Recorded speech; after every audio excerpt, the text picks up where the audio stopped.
Hello everyone, today we are going to discuss some important questions on range and we are going to discuss what are the minimum and maximum value of some type of functions, some trigonometric combinations. So if there is any function in this form, a sin x plus b cos x or a sin x minus b cos x or minus a sin x plus b cos x or minus a sin x minus b cos x. In all case, if we have to find the minimum value, what is range? Range is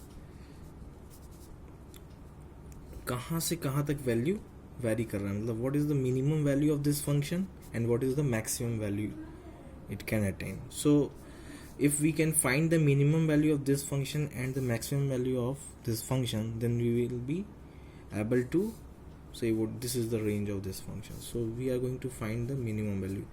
So for this type of function, formula is for minimum value minus of under root a square plus b square, and maximum value is plus under root a square plus b square. So if there is an equation fx equal to 3 sin x plus 4 cos x, then range of this function is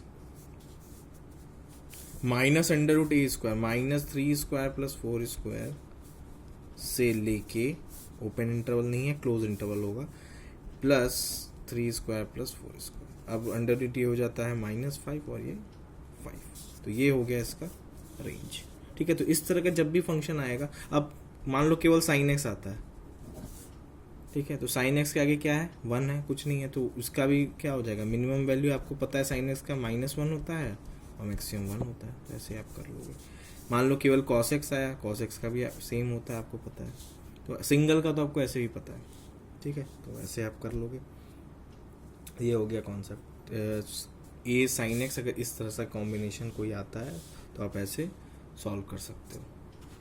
तो first question हम लोग देखते हैं. 5 plus sign X plus cos x, इसका range हमें find करना है. तो रेंज कैसे फाइंड होगा, अगर मिनिमम से मैक्सिमम वैल्यू में चाहिए तो ये वाला वैल्यू मिनिमम कब होगा, ये वैल्यू तो कांस्टेंट है, 5 तो हमेशा इसमें ऐड होगा. जब ये मिनिमम होगा, जब इसकी वैल्यू मिनिमम होगी तो ये पूरे फंक्शन की वैल्यू मिनिमम होगी उस टाइम, और जब ये मैक्सिमम देगा तब इसकी पूरी मैक्सिमम वैल्यू होगी. तो अभी हमने फॉर्मूला बताया कि A sine X plus B cos X का क्या फॉर्मूला होता है, मिनिमम वैल्यू इसकी क्या होती है, माइनस, यहाँ कुछ नहीं है तो 1 तो है, यहाँ पे भी कुछ नहीं है तो 1 है, यानी under root 1 square plus 1 square इसकी मिनिमम वैल्यू हो गई, यानी -√2, और मैक्सिमम वैल्यू क्या हो जाएगी, +√2, है कि नहीं. तो अगर मैं बोलूं कि इसका रेंज मिनिमम वैल्यू क्या होगा इस फंक्शन का, तो -5/√2 और मैक्सिमम वैल्यू क्या हो जाएगा, 5 +√2, तो ये हो गया इसका रेंज. अब सेकंड क्वेश्चन ये है, इस क्वेश्चन में हमें डोमेन और रेंज दोनों बताना है, डोमेन और रेंज. ठीक है, तो देखो पहला कंडीशन हम क्या जानते हैं कि जब भी रूट नीचे में चला जाता है तो कंडीशन क्या होता है डोमेन फाइंडिंग का, ग्रेटर देन इक्वल टू वाला पार्ट हट जाता है. रूट में हम लोग ग्रेटर देन इक्वल टू लेते हैं, लेकिन ये नीचे है इसलिए इक्वल टू 0 वाला हट गया. अब देखिए, अब हमें ये चेक करना है कि ये किस एक्स की वैल्यू के लिए ये, अब हमें पता है कि साइन एक्स जो होता है वो मिनिमम कितना जा सकता है. अच्छा, ये इसको निगेटिव बनाने वाला पार्ट कौन है, यही निगेटिव बना सकता है, ये तो फिक्स है. तो अगर हम इसका मैक्सिमम निगेटिव वैल्यू देख लें और अगर वो इससे पॉजिटिव बनाता है तो ठीक है. तो इसका मैक्सिमम निगेटिव वैल्यू क्या है, -1. साइन एक्स जो होता है वो -1 होता है मैक्सिमम, यानी इसकी मिनिमम वैल्यू कितनी हो सकती है, -3. तो 4 - 3 क्या है, 1 है. अगर इसका मैं मैक्सिमम वैल्यू पॉजिटिव वैल्यू पूछूं तो क्या होगा, +3, 4 + 3, यानी ये जो होगा 1 से लेके 7 के बीच में लाई करेगा, 1 से लेके 7 के बीच में ये जो फंक्शन है लाई करेगा. इसका मतलब कि ये हमेशा पॉजिटिव रहेगा. सो इसका डोमेन क्या हो गया, x belongs to real number, मतलब सभी रियल नंबर के लिए ये इसको सेटिस्फाई करेगा. अब बात आती है रेंज की. ठीक है, तो अब आप रेंज बताओ क्या हो सकता है. तो रेंज आप सिंपली बता दो, एक बार इसमें आपने मिनिमम रखा तो कितना मिला आपको, 1/√7, ये मैक्सिमम रखा, मिनिमम रखा तो कितना मिला, 4 - 3 यानी 1 मिला। तो यानी अगर मैं बोलूँ तो इसका रेंज हो गया, मिनिमम रखने पे हमें क्या मिला था, यहाँ पे 1 मिल रहा था, 4 - 3 1, तो 1 हो गया इसका मिनिमम वैल्यू। हाँ, और इस पे जब हाँ ठीक है, और इस पे सॉरी एक मिस्टेक हो गया, ये डिनोमिनेटर में है, तो ये डिनोमिनेटर में है, तो जब ये डिनोमिनेटर सबसे बड़ा होगा तब ये पूरा फंक्शन छोटा होगा, रेसिप्रोकल फंक्शन है, तो ये जितना बड़ा होगा ये पूरा फंक्शन उतना छोटा होगा। तो इसकी जब मैक्सिमम वैल्यू होगी तो इसकी ये मिनिमम वैल्यू होगी। तो यानी इसकी मैक्सिमम वैल्यू कब हो रही थी, जब ये मैक्सिमम हो रहा था, यानी +3 इसका मैक्सिमम, यानी ये मिनिमम क्या होगा, 1/√7। ठीक है, और मैक्सिमम क्या होगा जब ये मिनिमम होगा, मिनिमम क्या है 4 - 3 यानी 1, तो ये इसका मैक्सिमम वैल्यू हो गया। तो ये इस तरह से आप इसका रेंज फाइंड करें। देखो इन सब में कुछ सॉल्व आपको नहीं करना है, बस कॉन्सेप्ट लगाना है। ठीक है, तो वही मैं इसीलिए मैंने इसका केवल सॉल्यूशन नहीं भेजा, मैं सोचा कि थोड़ा सा अप्रोच भी बताता हूँ कि इसको सोचते कैसे। अब जो कुछ 11th वाले होंगे जो इसको नहीं जानते होंगे, इसको हम बोलते हैं, इस साइन को बोलते हैं हम लोग फैक्टोरियल। ठीक है, इसका मतलब ये होता है, जैसे मान लो 5 फैक्टोरियल लिखा है, इसका मतलब होता है 5 एक कम करते जाओ, 4 3 2 1। ठीक है, तो देखो फैक्टोरियल का डेफिनेशन होता है कि ये केवल नेचुरल नंबर के लिए डिफाइंड होता है। ठीक है, हालांकि हम लोग फ्रैक्शन के लिए भी, निगेटिव के लिए भी कुछ करते हैं, लेकिन अगर इसका डेफिनेशन बोला जाए तो ये नेचुरल नंबर के लिए डिफाइंड है। और नेचुरल नंबर के अलावा अगर कहा जाए तो ये होल नंबर के लिए आप बोल सकते हो, मतलब इसमें जीरो भी इंक्लूड कर सकते हैं। मतलब आप कहो तो ये होल नंबर के लिए डिफाइंड है। 0 फैक्टोरियल ऐसे नहीं लिख सकते, लेकिन 0 फैक्टोरियल की वैल्यू 1 मानते हैं हम लोग, एजम्पशन है ये। ठीक है, क्वेश्चन को सॉल्व करने के लिए। तो अगर 3 फैक्टोरियल लिखा जाए तो क्या लिखोगे आप, 3 × 2 × 1। तो ऐसे ही अगर x फैक्टोरियल है, इसका मतलब आपको x -1 x -2 कहाँ तक करना है, 1 तक। ठीक है, तो अगर मैं इसका डोमेन बोलूं तो डोमेन तो आपको समझ में आ गया कि x पे हम क्या रख सकते हैं, x पे हम केवल होल नंबर रख सकते हैं। ओके, तो इसका डोमेन क्या हो गया, होल नंबर। ये इसका बाय डेफिनेशन है, इसको आपको कुछ सॉल्व नहीं करना है, बाय डेफिनेशन इसका डोमेन होल नंबर ही होता है। अच्छा, अब रेंज आप बताइए, तो रेंज क्या होगा इसका, अगर मैं आपसे रेंज पूछता हूं तो आप क्या बोलोगे। तो आई होप आप लोग सोच लिए होंगे कि क्या डोमेन और इसका रेंज क्या होगा। तो देखो, अगर यहाँ पे हम कोई भी नेचुरल नंबर रखते हैं और उसको कॉन्जिक्यूटिव घटाते जा रहे हैं, ये 1/1 सक्सेसिव -1 करते जा रहे हैं और 1 तक ही जा रहे हैं, इधर कोई निगेटिव वैल्यू तो जा नहीं रही है, तो यानी हमें केवल पॉजिटिव नंबर रखना है, तो ये हमेशा इनटू करने पे क्या देगा, पॉजिटिव ही देगा। और दूसरी बात यह है कि हम नेचुरल नंबर रख रहे हैं, तो नेचुरल नंबर का एक प्रॉपर्टी होता है कि नेचुरल नंबर का मल्टीप्लिकेशन करोगे तो हमेशा क्या देगा, नेचुरल नंबर ही देगा। तो इससे हमें ये पता चला, और हम x की जगह पे 0 भी रख सकते हैं, तो इसका मतलब ये हुआ कि हमें नेचुरल नंबर तो मिलेगा ही, साथ में हम x की जगह पे 0 भी रख सकते हैं। तो 0 मिलने का मतलब क्या हो गया कि इसके रेंज में 0 भी आ सकता है। अगर हम लोगों ने यहाँ पे 0 रख दिया तो 0 भी, ठीक है, तो इसके डोमेन में 0 आएगा, सॉरी, लेकिन रेंज में 0 नहीं आएगा, क्योंकि 0 फैक्टोरियल के लिए हम लोग अलग से फॉर्मूला बना चुके हैं। तो 0 फैक्टोरियल हम 1 ही मानते हैं। इसका मतलब क्या हुआ कि इसका जो रेंज होगा वो केवल नेचुरल नंबर होगा। ध्यान रखिएगा, इसमें होल नंबर नहीं होता है, इसमें केवल नेचुरल नंबर होता है।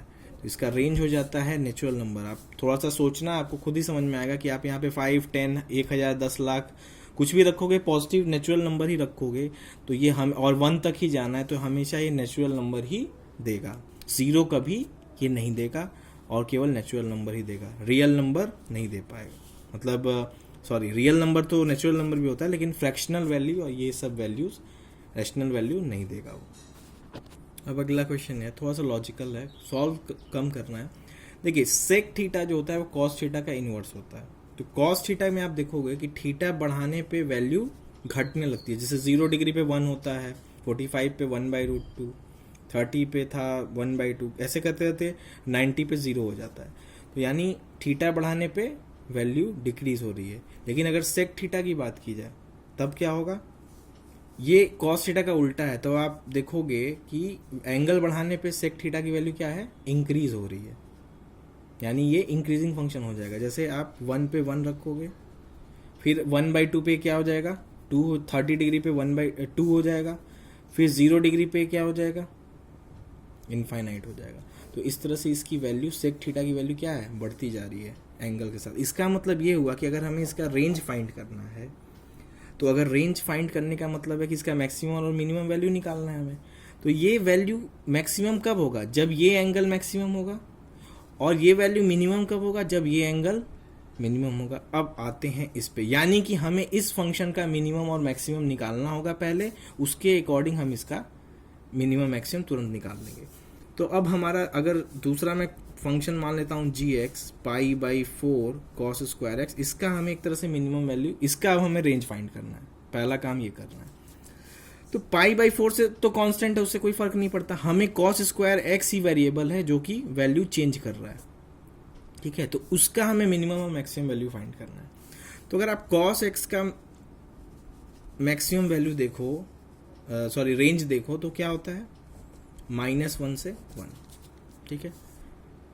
लेकिन cos स्क्वायर एक्स का ये क्या होगा, तो cos स्क्वायर एक्स का कहोगे सर 1 होगा, नहीं, cos स्क्वायर एक्स का मैक्सिमम वैल्यू क्या होगा, 1 तो होगा, ठीक है, मैक्सिमम वैल्यू 1 होगा, लेकिन मिनिमम वैल्यू -1 का स्क्वायर नहीं होगा, 0 का स्क्वायर होगा, क्योंकि मिनिमम वैल्यू क्या है, 0 स्क्वायर करने के बाद।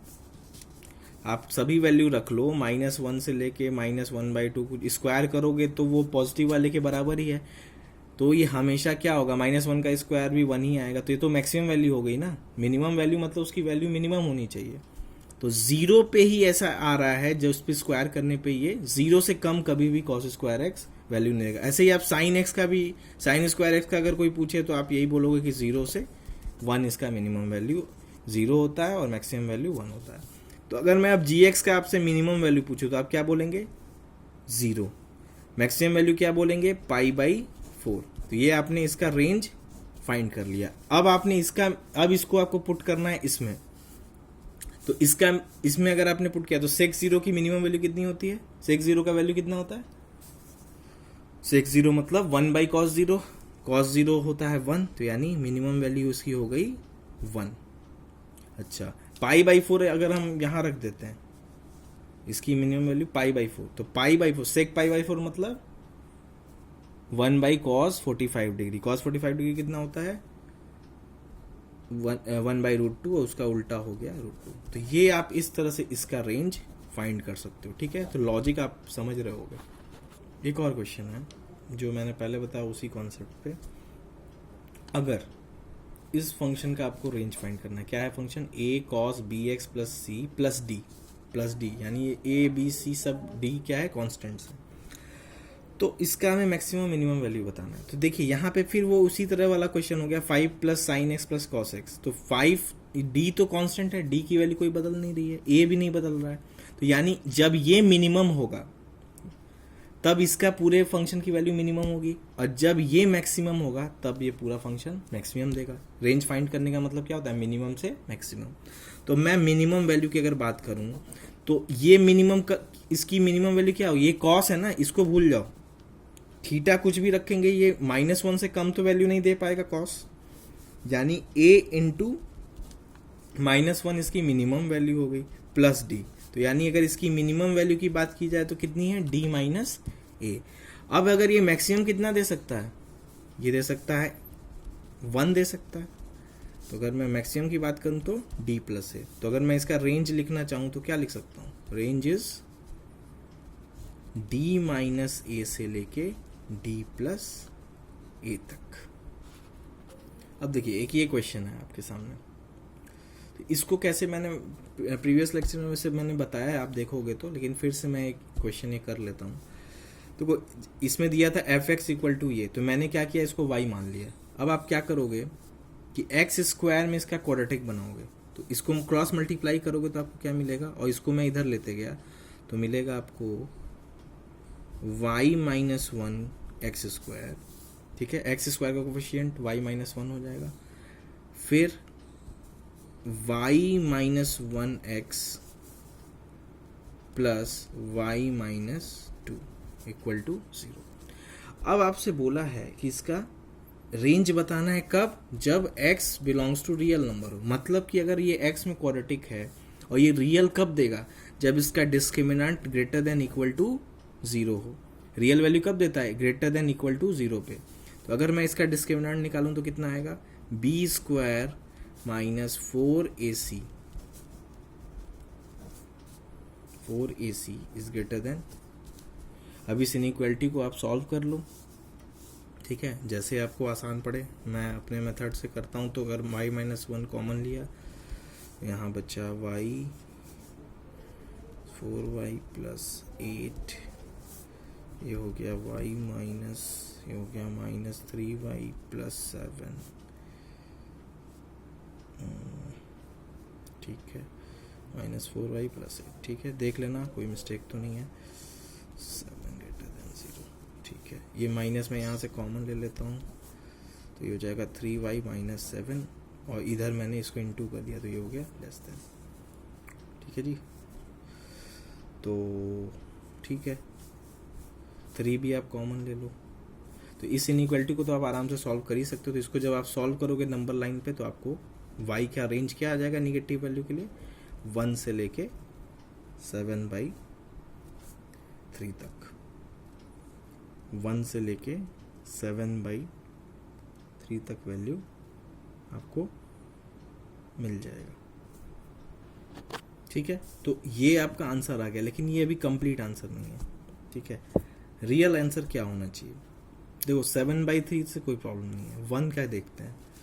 तो देखो आप जब सिद्धाचार फॉर्मूला लगाते हो, अगर इस क्वाड्रेटिक को सॉल्व करोगे तो क्या आएगा, minus b plus minus b square minus 4ac upon 2a।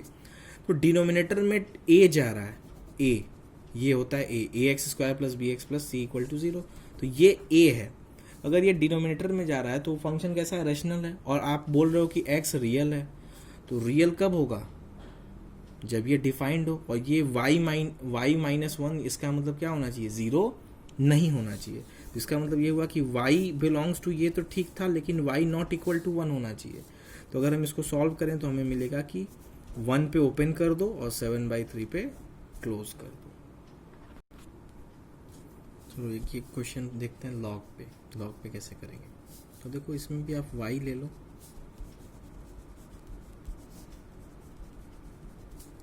अब इस लॉग को अगर मान लो मुझे हटाना है तो मैं क्या करूँगा, इधर ई बेस ले लूँगा, यानी e power y equal to √4 minus x square. अच्छा, अब ये रूट को हटाना है तो स्क्वायर कर लेते हैं, e2y is equal to 4 minus x square. तो X square equal to 4 minus E power 2y। तो x equal to √4 minus e2y, ठीक है।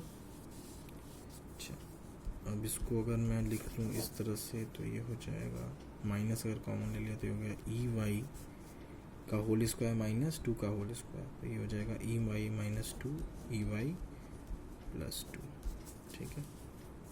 अब ये रूट में है तो यानी ये क्या होना चाहिए, ये पूरा टर्म पॉजिटिव होना चाहिए, और इसके आगे माइनस है तो ये पूरा टर्म क्या होना चाहिए, निगेटिव होना चाहिए। तो इसका अगर मैं डायरेक्ट लिखूं तो ये हो सकता है e y plus 2 is less than, ठीक है। इसका मतलब सॉल्यूशन क्या आया है यहाँ से, e y is lying between -2 से 2। अब क्योंकि ई वाई है, हमें तो वाई का रेंज लेना था, यानी हमें दोनों पे लॉग लेना पड़ेगा। तो अगर लॉग लेंगे तो हमें क्या मिलेगा, लॉग लेने पे आ जाएगा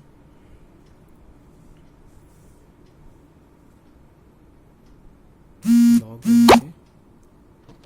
तो देखो यहाँ पे अगर आप लॉग लेते हो तो ये क्या हो जाएगा, माइनस, देखो लॉग का जो डोमेन होता है वो निगेटिव, उसमें हम एक्स रख ही नहीं सकते। तो यानी ये क्या हो गया, माइनस इनफाइनाइट बोल सकते हैं इसको, माइनस इनफाइनाइट वैल्यू डिफाइंड नहीं है, माइनस इनफाइनाइट। और लॉग लिया तो ये हो गया लॉग ई बेस 2।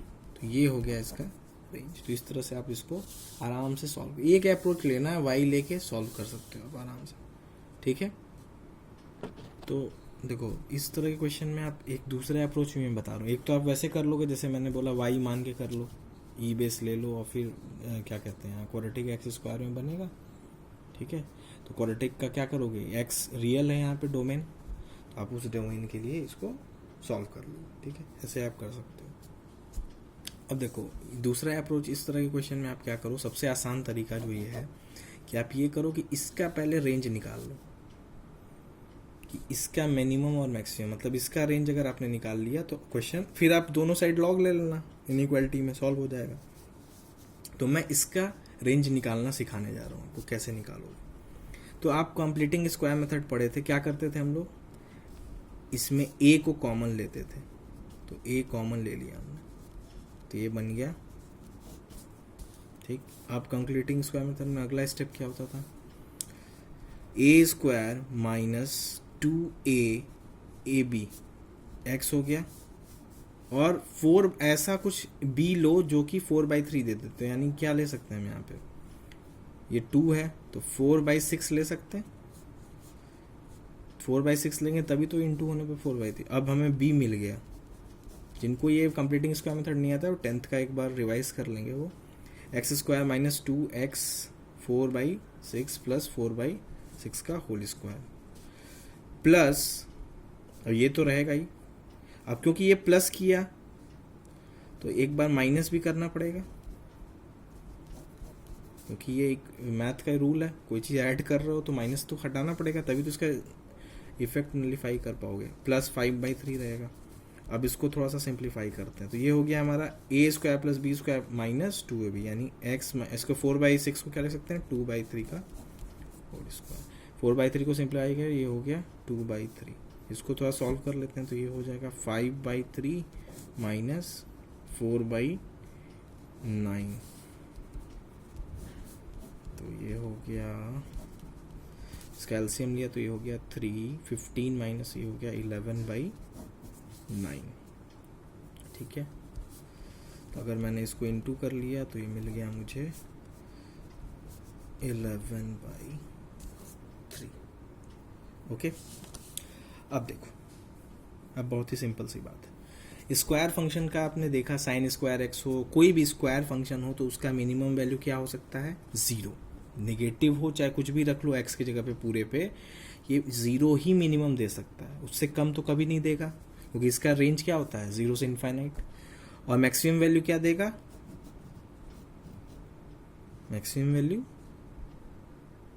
तो मैक्सिमम वैल्यू कुछ भी दे सकता है, ये मैक्सिमम वैल्यू तो ये कुछ भी दे सकता है, लेकिन मिनिमम वैल्यू कितना देगा, ये 11/3 से लेके इनफाइनाइट तक ये। तो अगर हमें इसकी वैल्यू पता चल गई कि ये फंक्शन हमारा कहाँ से कहाँ तक देगा वैल्यू,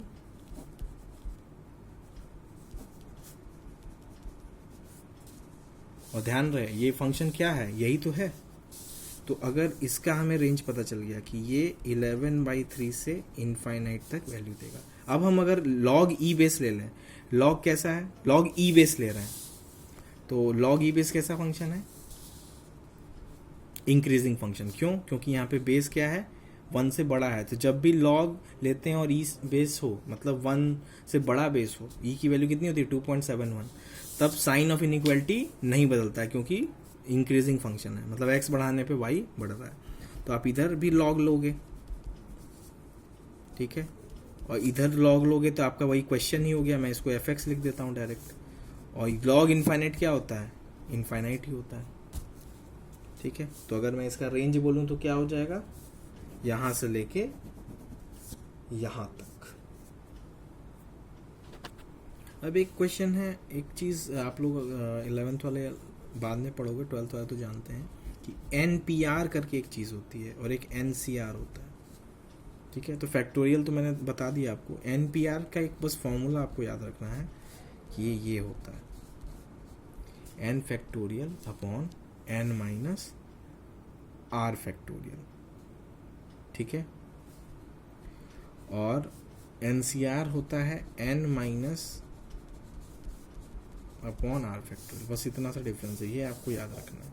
अब इसमें जो एक कंडीशन होता है कि n जो होता है, जो n होता है, अब इसमें एक कंडीशन होता है कि देखिए अब यहाँ पे n फैक्टोरियल है, n माइनस आर है, यहाँ भी r फैक्टोरियल आ रहा है, तो इसका मतलब इससे हम क्या कंडीशन निकाल सकते हैं? फैक्टोरियल में हमने देखा कि जो इसका डोमेन है वो होल नंबर होता है, तो इसका मतलब ये हुआ कि जो n होगा वो हमेशा ग्रेटर देन इक्वल टू 0 होगा, और वैसे ही r जो होगा वो भी हमेशा ग्रेटर देन इक्वल टू 0 होगा। तो एक क्वेश्चन है, मान लीजिए कि 7 minus x P x minus 3, ठीक है, इसका आपको रेंज फाइंड करना है, मतलब इससे जो वैल्यू मिलेगा, तो पहले तो हमें इसका डोमेन फाइंड करना होगा, फिर उस पर रेंज निकाल लेंगे। तो डोमेन के लिए पहला कंडीशन क्या है कि ये पॉजिटिव होना चाहिए, तो इससे हमें क्या मिला कि x जो होना चाहिए वो 7 से छोटा होना चाहिए। दूसरा क्या मिला, ये यानी x जो होना चाहिए वो 3 से बड़ा होना चाहिए। इन दोनों को अगर एक साथ इंटरसेक्शन लेना पड़ेगा हमें, ये भी होना चाहिए, ये भी होना चाहिए, तो कॉमन क्या मिला, और ध्यान रहे इसका डोमेन क्या होता है, नेचुरल नंबर ही होता है, तो यानी 3 से 3 हो सकता है डोमेन में, 4 हो सकता है, 5 हो सकता है, 6 हो सकता है और 7 हो सकता है, यही वैल्यूज हो सकती हैं। तो अब हमें क्या करना है, इन सभी वैल्यू को यहाँ पे रख के सॉल्व कर लेना है। तो 7 माइनस 3 कितना हो जाएगा, 4p0, ठीक है, इसको सॉल्व करेंगे तो 4 factorial upon 4 minus 0 factorial is equal to कितना आ गया, 1। ऐसे ही हम जब 4 रखेंगे तो हमें क्या मिलेगा, यहाँ मिलेगा 3 और यहाँ क्या मिलेगा 1, तो 3p1 कितना हो जाएगा, 3 फैक्टोरियल अपॉन 2 फैक्टोरियल, ये हो जाएगा 3। ऐसे ही अगर आप यहाँ पे 5 रखोगे तो मिल जाएगा 2, और यहाँ क्या मिल जाएगा p2, 2p2, तो ये हो जाएगा 2 फैक्टोरियल अपॉन 0 फैक्टोरियल यानी 2। अब अगर हम यहाँ पे 6 रख देते हैं तो ये हो जाएगा 1, और यहाँ पे क्या हो जाएगा, यहाँ पे हो जाएगा 3, तो 1p3। तो देखिए 1, ये भी कंडीशन है कि ये वाला जो वैल्यू होता है, ये वाला n जो होता है वो r से हमेशा बड़ा होना चाहिए, तो ये डिफाइंड नहीं है। अगर आप 7 रखोगे x की जगह पे तो भी डिफाइंड नहीं है, तो यानी हमें 3 ही वैल्यू मिल सकती है, कौन कौन सी, 1 2 3। तो अगर इसका मैं डोमेन बोलूँ तो आप क्या बोल सकते हो, डोमेन इसका 3 4 5 ही है, 6 7 जब हम रख ही नहीं सकते तो पॉसिबल ही नहीं है, तो यानी इसका डोमेन हो गया 3 4 5 और रेंज क्या हो गया 1 2 3। 11th वाले अभी इसमें परमुटेशन आप जब पढ़ोगे तो ये चीज़ें क्लियर होंगी, ये सब बस फॉर्मूला है और कुछ नहीं है। अब दो एक क्वेश्चन दिया हुआ है कि एफ एक्स ये है 3 sin x mod minus 4 cos x mod, इसका रेंज दिया है कि a से b है क्लोज इंटरवल, तो आपको बताना है कि a प्लस बी का मॉड क्या होगा, यानी हमें a और b की वैल्यू फाइंड करनी है, इसका मतलब हमें इस फंक्शन का रेंज फाइंड करना है। अब यहाँ पे आप समझिए, अगर ये simply 3 sin x minus 4 cos x होता, मॉड नहीं होता, तो आप क्या कहते हैं कि सर a की वैल्यू -5 है और मैक्सिमम वैल्यू +5 है, क्यों, -√3² प्लस 4² आप कर देते हैं सिंपल। लेकिन यहाँ मॉड आ गया तो आपको देखिए क्या ध्यान रखना है, जब आपको मॉड आ गया और तब इसकी मैक्सिमम वैल्यू मान लो फाइंड करनी है, तो ये मैक्सिमम कब होगा, जब ये वाली वैल्यू मैक्सिमम हो और ये क्योंकि माइनस कर रहा है, इसको घटा रहा है, और ये हमेशा पॉजिटिव ही है, तो ये पॉजिटिव है और यानी ये वाला पूरा पार्ट निगेटिव है और ये वाला पार्ट पॉजिटिव है, तो अगर ये वैल्यू को बढ़ाने वाला पार्ट कौन सा है, ये वाला पार्ट, यानी कि अगर ये जब मैक्सिमम होगा और ये जब उस टाइम मिनिमम होगा तभी ये बात बनेगी। तो अगर मैं cos x मॉड लग गया तो sin x का मिनिमम वैल्यू क्या होता है, मॉड लग गया, एक तरह से स्क्वायर फंक्शन की तरह आप देख सकते हो, तो 0 से -1 से 1 sin x होता है, लेकिन अगर मॉड लग गया तो वो मिनिमम क्या हो जाएगा, 0 से 1 इसका रेंज हो जाएगा। cos x का भी वही 0 से 1 रेंज हो जाएगा, ध्यान रखिएगा। तो अगर मैं यहाँ पे मैक्सिमम वैल्यू sin x का रखता हूँ क्योंकि मुझे मैक्सिमम वैल्यू चाहिए, तो ये मैक्सिमम होना चाहिए 3 × 1, और ये क्या होना चाहिए उस वक्त, मिनिमम, तो इसका मिनिमम क्या है 0, ठीक है, तो ये मिल गया हमें, सॉरी ये 3 - 0 यानी 3। अच्छा, अब मुझे चाहिए इस फंक्शन का मिनिमम वैल्यू। मिनिमम कब होगा? जब ये मिनिमम हो जाए और ये वाला पार्ट मैक्सिमम हो जाए। तो ये मिनिमम क्या कब होगा? जब ये 0 हो, और ये मैक्सिमम कब होगा? 1 पे, तो यानी -4। तो अगर मैं इसका रेंज, अब मुझे अब a की वैल्यू कितनी मिल गई? मिनिमम वैल्यू a की वैल्यू है -4 और b की वैल्यू है 3। तो अगर मैं रेंज बोलूँ तो इसका क्या है? -4 से 3 तक। अब आपसे पूछा क्या है? Mod of a plus b बता दो। तो a कितना था? -4 और b था, तो इसको आपने सॉल्व किया तो -1 का मॉड क्या होता है? 1 होता है। ठीक है, तो इस तरह से आप मॉड अगर आ जाए तो आपको थोड़ा सा दिमाग लगाना है कि मॉड है यार, तो अगर मैं साइन एक्स का वैल्यू -1 से देखता हूँ साइन एक्स, लेकिन मॉड का वैल्यू क्या हो जाएगा? पॉजिटिव हमेशा होगा, तो मैं निगेटिव वाली वैल्यू को हटा दूंगा और केवल 0 से 1 वाला ही रखूंगा। तो मैंने क्या क्या बताया? Sine square X, cos square X, इन सभी का भी क्या हो जाता है? ऐसे तो आपने रेंज क्या पढ़ा है? -1 से 1, लेकिन जब स्क्वायर करते हैं तो 0 से 1 हो जाता है। ऐसे ही आप साइन एक्स मॉड का, कॉस एक्स मॉड का, सबका आपने देखा 0 से 1 हो जाता है। अब आपको होमवर्क क्या है कि tan x का आपको बताना होगा, tan x मॉड का क्या रेंज होगा, cot x मॉड का क्या रेंज होगा, ये आप बताओगे। अभी एक और क्वेश्चन देखते हैं लॉग पे। तो देखो, इसका मुझे रेंज फाइंड करना है, और रेंज दिया है कि -∞ से a है। ठीक है, तो मुझे a की वैल्यू एक तरह से फाइंड करनी है, तो रेंज ही फाइंड करना है। तो इसका अगर मैं रेंज बोलूँ तो इसको भूल जाओ, ये है √2 मतलब 1 से बड़ा है ये फंक्शन, यानी ये कैसा फंक्शन है? इंक्रीजिंग फंक्शन है। इसका मतलब ये हुआ कि ये जितना बड़ा होगा उतना ही इसकी वैल्यू ज़्यादा होगी, क्योंकि ये इसका बेस 1 से बड़ा है। अगर ये 1 से छोटा होता तो उल्टा केस हो जाता, डिक्रीजिंग फंक्शन हो जाता।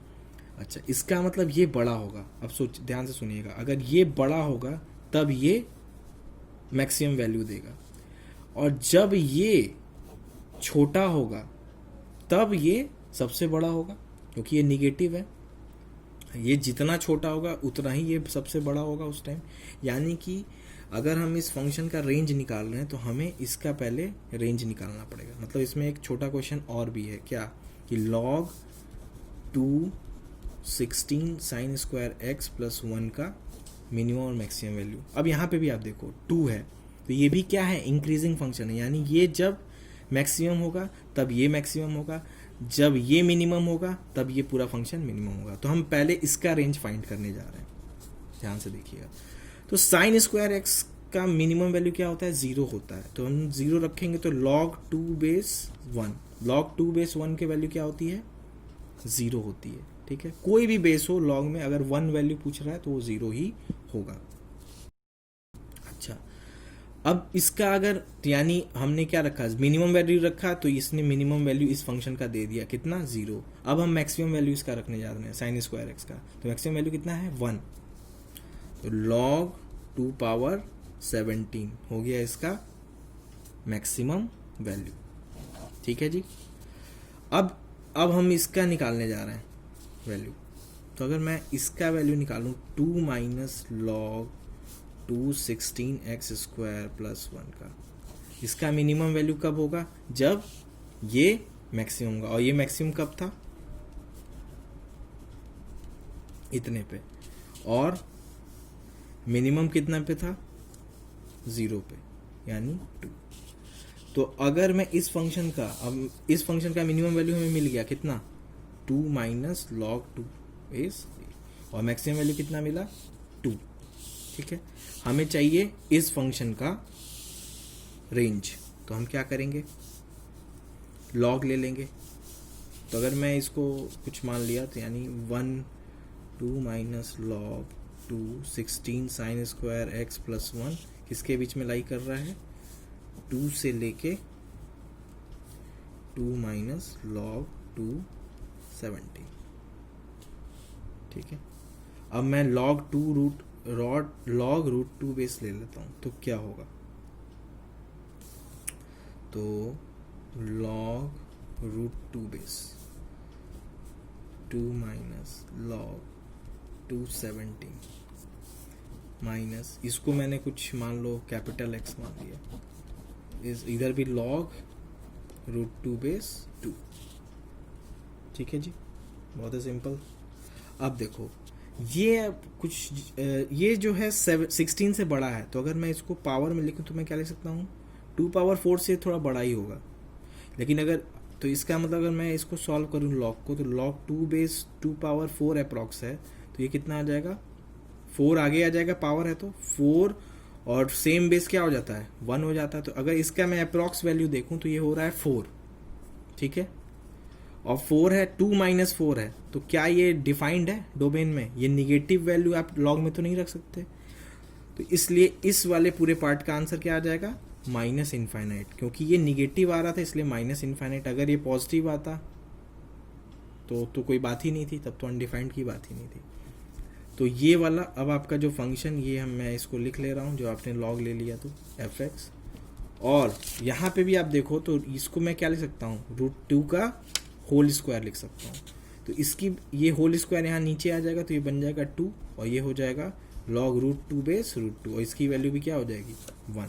तो अगर मैं इस फंक्शन का रेंज मैंने फाइंड कर लिया है -∞ से 2, तो आंसर मेरा आ रहा है, ये रेंज आ रहा है, तो a की वैल्यू कितनी आ गई 2। तो देखिए इस तरह से भी आप क्वेश्चन को सॉल्व कर सकते हो। अब एक क्वेश्चन है आपके सामने, इसका आपको रेंज फाइंड करना है, मॉड लगा हुआ है, तो आप क्या करोगे, केस बनाओगे, case 1 x is greater than equal to 0। Mod के लिए हमेशा आपको केस बनाना पड़ेगा। तो ये क्या बन जाएगा, और fx को मैंने y मान लिया, तो ये हो जाएगा x, पॉजिटिव है तो मॉड के सामने प्लस ही रहेगा।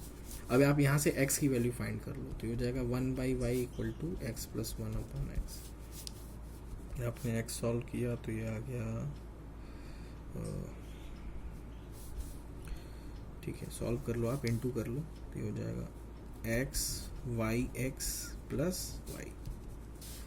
तो x इधर मैं ले गया, तो ये हो गया x 1 - y yx